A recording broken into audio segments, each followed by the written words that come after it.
Breaking news पाहुयात। अमरावतीच्या खासदार नवनीत राणा यांना जीवे मारण्याची धमकी देण्यात आली आहे। पाकिस्तान आणि अफगाणिस्तानमधून ही धमकी आल्याची माहिती कळते आहे। नवनीत राणा यांना व्हॉट्सअपवर क्लिप पाठवून ही खरं तर धमकी देण्यात आली आहे। दरम्यान या संदर्भात अधिक माहिती त्यांच्यासोबत संवाद साधला आहे, तर रवी राणा यांच्यासोबत संवाद साधला आहे आमचे प्रतिनिधी सूरज दहाटी यांनी। आपण पाहूयात। अमरावतीच्या खासदार नवनीत राणा यांना पुन्हा जीवे मारण्याची धमकी आली आहे। या संदर्भात जर पाहायला गेलं तर पोलीस स्टेशनमध्ये तक्रार सुद्धा दाखल करण्यात आली, गुन्हा सुद्धा दाखल झालेला आहे। या संदर्भात माझ्यासोबत बोलण्यासाठी आमदार रवी राणा आहे। हो, गुन्हा नेमकं काय प्रकरण आहे? नाही, ज्या पद्धतीनं पार्लमेंटमध्ये श्री राम भगवंताचं नाव घेऊन नवनीत राणांनी हिंदुत्वाचे विचार प्रखरपणे मांडले, त्यावर ओएसीने आक्षेप घेतला आणि ओएसीच्या ज्या भाषामध्ये ज्या पद्धतीने क्रोध होता तो खऱ्या अर्थानं पार्लमेंटमध्ये लक्षात आला।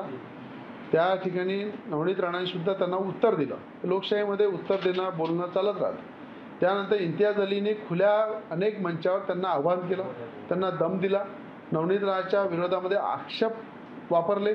त्यानंतर अनेक फोन ओएसीच्या अनेक वेगवेगळ्या राज्यातून अनेक वेगवेगळ्या प्रकारचे फोन आले ओएसीच्या कार्यकर्त्यांचे। त्याला आम्ही लक्ष दिलं आणि दुर्लक्ष केलं।